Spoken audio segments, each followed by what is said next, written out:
للكسار ومدادك الجار واجمعنا به في كل أطوار وعلى آله وصحبه النور. Amma ba'du.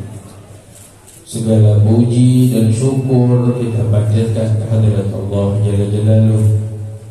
Salawat dan salam semoga selalu terlimpahkan kepada kekasih kita, panutan kita dan teladan kita, baginda Nabi kita Muhammad sallallahu alaihi wasallam beserta keluarga besarnya dan seluruh sahabatnya, juga para pengikutnya hingga hari kiamat.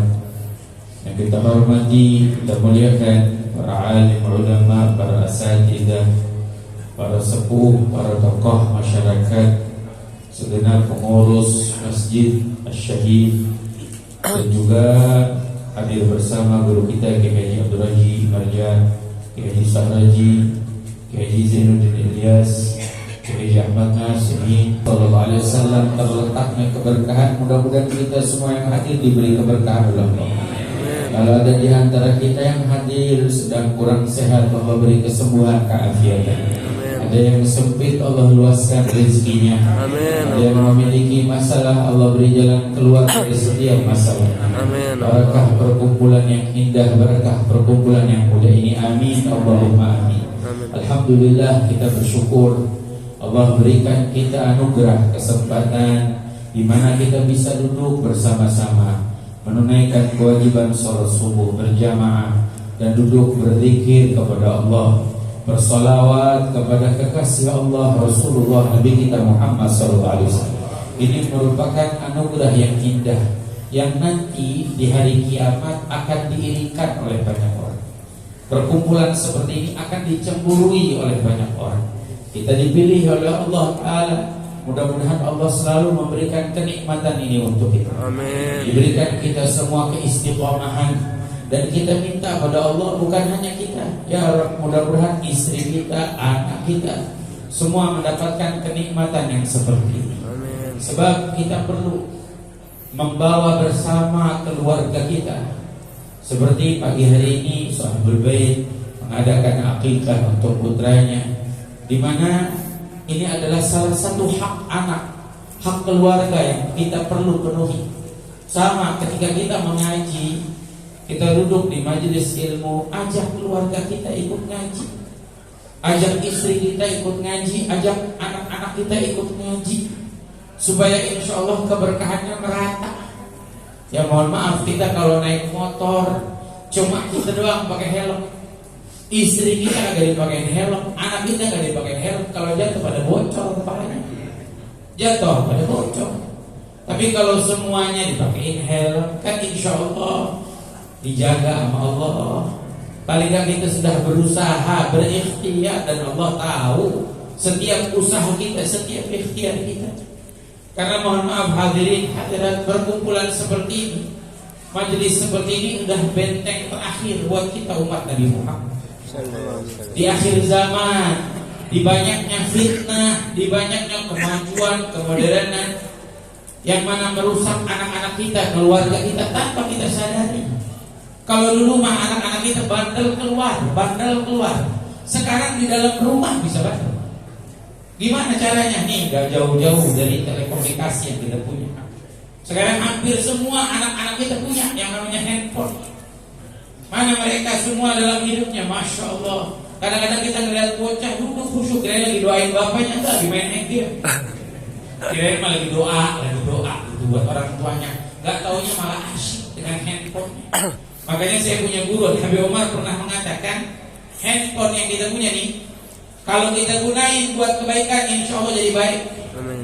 Jadi buat silaturahmi, buat komunikasi, buat mengabarkan hal-hal. Tapi mohon maaf, kalau kita gunain jadi buruk, ini lebih dari setan. Paling bahaya, paling rusak. Subhanallah. Yang mana kita bisa lihat sekarang, di zaman sekarang, anak-anak kita banyak dirusak dengan handphone. Yang dirusak akhlaknya, dirusak budi pekertinya. Berapa banyak di handphone kita bisa saksikan tuh, di media-media sosial, ajakan-ajakan yang buruk, ajakan-ajakan hina, ajakan-ajakan dosa, ajakan-ajakan syahwat, yang mana terkadang itu datangnya dari orang muslim sendiri. Orang Islam sendiri sengaja buat konten. Kadang-kadang konten urusan kamar, konten urusan dapur, urusan rumah tangga. Kadang-kadang konten kata-kata kotor, kata-kata buruk. Sehingga anak-anak kita pun menyaksikan, mohon maaf, yang main handphone, yang main media sosial bukan cuma orang dewasa, bocah-bocah pada punya handphone. Dirusak Pak.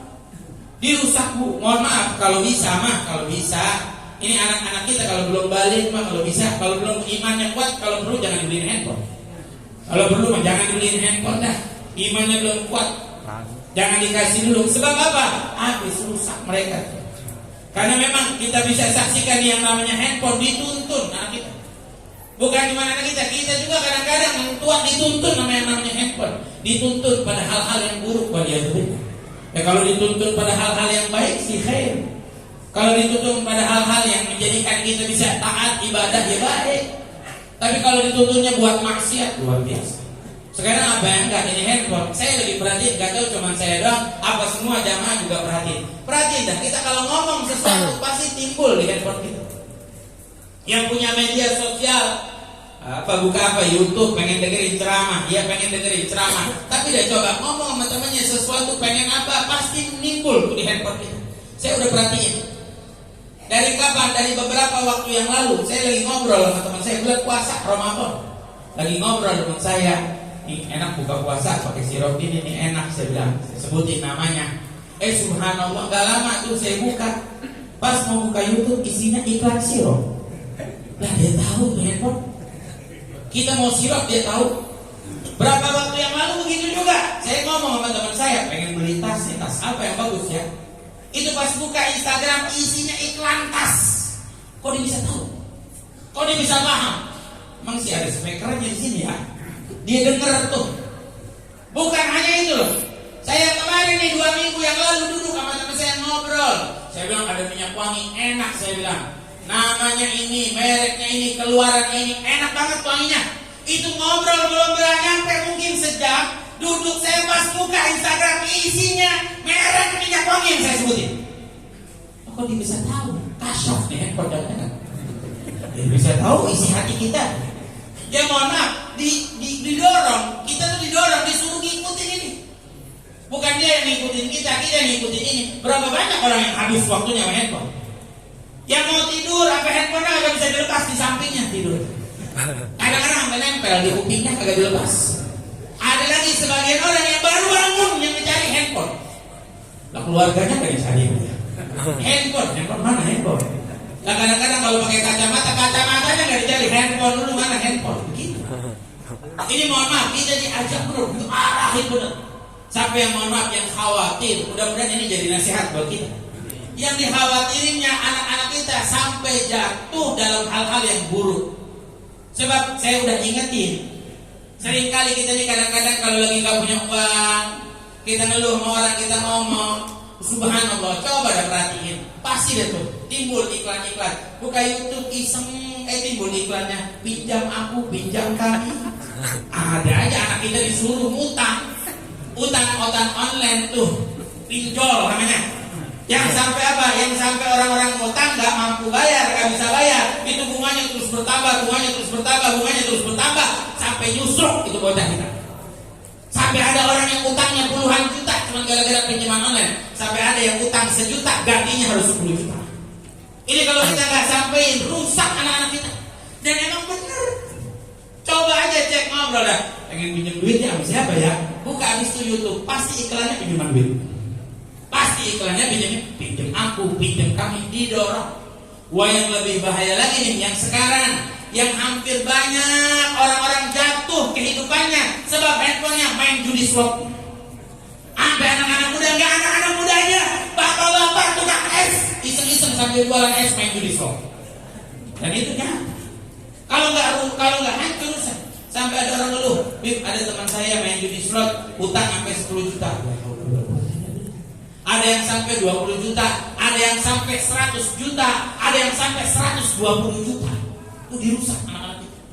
Sampai ada yang suami istri cerai cuma gara-gara judi slot. Sampai ada orang udah nabung gak pengen nikah, dia akhirnya iseng, ya main dah siapa tahu dapat. Dapat enggak, duitnya habis, nikahnya kagak jadi. Udah gagal tuh semua. Makanya saya ingin nasihatin, ayo hadirin hadirin. Ini kalau kita nggak bentengin, anak-anak kita bisa dirusak nih. Apa yang namanya media sosial, apa yang namanya handphone. Kita perlu mengingatkan mereka. Kalau bisa mah pengen balik ke zaman dulu, anak kita main gundu nih kan. Anak kita main petak umpet mendingan sana daripada main handphone. Supaya apa? Supaya mereka paling enggak jauh dari didikan atau ajakan yang buruk, ajakan-ajakan yang hina. Yang semestinya kita berusaha untuk mengajak orang ke jalan Allah, untuk mengajak orang, mendidik mereka untuk bisa beribadah kepada Allah. Ya kalau ada orang bicara, saya baru nyampe tadi dibisikin, pilih bulan dia jadi presiden, masa bodoh. Saya sebutin masa bodoh. Kenapa? Bukan hak saya untuk memilih, bukan hak saya memilih, bukan hak saya untuk mengajak orang pilih fulan, kalau pilih faltan, itu semua haknya Bapak Ibu. Siapa yang mau dipilih? Silakan. Yang sekarang lebih urgent adalah kita mendidik anak-anak kita. Kita kepengen perubahan, kita nggak mau dong ke depannya keadaan lebih buruk. Makanya saya paling senang kalau hadir FS3G, paling senang lagi kalau banyak bocahnya. Kenapa senang? Senang girang karena bocah dari kecil kita ajak biar mereka hidupkan sholat subuh berjamaah. Insya Allah sampai mereka tua, sampai mereka nanti mau meninggal dunia pun mereka nggak tinggalkan sholat subuh berjamaah. Karena ini kemuliaan yang Allah Subhanahu Wa Taala berikan. Bukan kita ngurusin, mau presiden mau kagak merubah keadaan kita. Ya mohon maaf, emang kalau presidennya fulan terus sholat subuhnya pada berjamaah nggak ditinggal. Emang kalau presidennya fulan khatam Quran tiap hari, belum tentu yang bisa merubah kita sendiri. Innallaha ma yughayyiru ma biqaumin hatta yughayyiru ma bi anfusihim. Sesungguhnya Allah tidak mampu merubah keadaan satu kaum. Allah punya kuasa merubahnya, tapi Allah tidak mau merubah keadaan satu kaum kecuali Allah Subhanahu Wa Taala rubah keadaan kita sendiri masing-masing. Ya gimana caranya? Ya kita usaha. Duduk nih sama kiai kita, masya Allah, masjid-masjid di wilayah kita Bekasi ada pengajian, kita hidupin. Apalagi mohon maaf banyak yang hadir FS3G, para asatidzah, para ulama, kita hidupin lagi. Kalau perlu pengajian maghrib, masjid musola hidupin. Nggak apa-apa pada saut-sautan. Yang penting anak-anak kita berngaji. Yang penting anak-anak kita mau duduk di masjid. Bukan sibuk anak kita, ya Allah punya duit dikit ngajakin ke mall. Bukannya ke masjid ibadah, taat, sholat 5 waktu berjamaah. Saya Pak Bu, waktu pernah belajar di Hadramut, di mana pernah saya bulan puasa ikut dakwah ke satu perkampungan namanya Hurailoh. Hurailoh ini kampungnya Imam Habib Umar bin Abdurrahman Al-Attas yang rotibnya suka kita baca. Ini saya sampai kaget, sampai kagum. Itu bocah-bocah, masya Allah, umur masih 5 tahun, 6 tahun. Itu setiap jam 3 malam mereka kumpul di masjid. Jam 3 malam. Nah, kita dapetin juga bocah-bocah gitu. Jam 3 malam ngumpul di masjid pada ngaji. Alhamdulillah difasilitasi, memang dikasih kue-kue dah, snack-snack, kacang-kacang, poprot supaya semangat tuh bocah pada ngaji. Ya memang kita kalau mendidik anak-anak kan ada yang kita iming-imingin sedikit biar mereka punya rasa rasa keinginan. Ya beda kalau sama orang tua, nggak usah pakai diiming-imingin lagi. Kita taat sama Allah, nggak usah pakai diiming-imingin. Sampai dulu Al-Imam Abdurrahman Sahibul Bughyah, Al-Habib Abdurrahman Al-Masyhur, pengarang kitab Bughyah Mustadsyidin Fatawa beliau sampai bilang apa? Dulu kita masih kecil kita dibangunin sama nenek kita. Nenek kita bikin kue. Kalau di sana disebut namanya kue kaak. Kalau orang Betawi bilangnya kue geplak. Tahu kue geplak? Ada kayaknya di sini udah kagak ada kue geplak. Masih ada ya? Kue bakar. Tuh kue bakar. Suruh dibikinin sama nenek saya kue bakar. Itu nenek kita, kata beliau nih. Ini masih pada kecil, ceritanya udah dewasa. Dulu kita masih kecil, dibangunin. Jam 3 malam, ayo bangun. Siapa yang bisa baca doa, minta sama Allah baca. Wakafani ilmu Rabbi. Baca ya alimah sirri minna. Baca, siapa yang bisa baca, kita kasih kue. Kata Habib Abdurrahman, dulu kita masih kecil, setiap malam kita bangun gara-gara apa? Gara-gara kue. Nah bocah kan mikirnya kalau ngaji. Ngaji enak nih, siapa tahu ada berkatnya, ada snacknya. Sampai dulu saya kalau ikut bapak saya kalau dari kecil diajak, ayo ikut yuk pengajian sana, enak di sana ada bulinya. Langsung dengan ikut tuh semangat yang namanya bocah. Jadi kita iming-imingin dulu, dorong dulu kalau bisa maghrib. Sampai saya masih ingat almarhum Habib Muhammad bin Ahmad Al-Attas, dulu terkenalnya Habib Muhammad Aceh dibilangnya. Itu luar biasa. Setiap maghrib dia sengaja tuh di pengajiannya, di majelisnya, di musola majelisnya, sengaja dikumpulin tuh bocah-bocah. Siapa yang sholat maghrib duduk sampai isya dikasih duit 5.000. Siapa yang kagak mau gitu dulu? Tuh dulu tahun 2000-an siapa yang kagak pengen dikasih duit 5.000? Banyak. Kita semuanya duduk. Pertama gara-gara apa? Gara-gara imbalan. Gara-gara sesuatu dalam sisi kehidupan manusia dunia. Tapi apa? Udah dewasa mengerti. Belajar kita berusaha. Makanya saya mengajak, ayo para asatidzah, ayo para guru, ayo para alim, para ulama, ayo kita bimbing.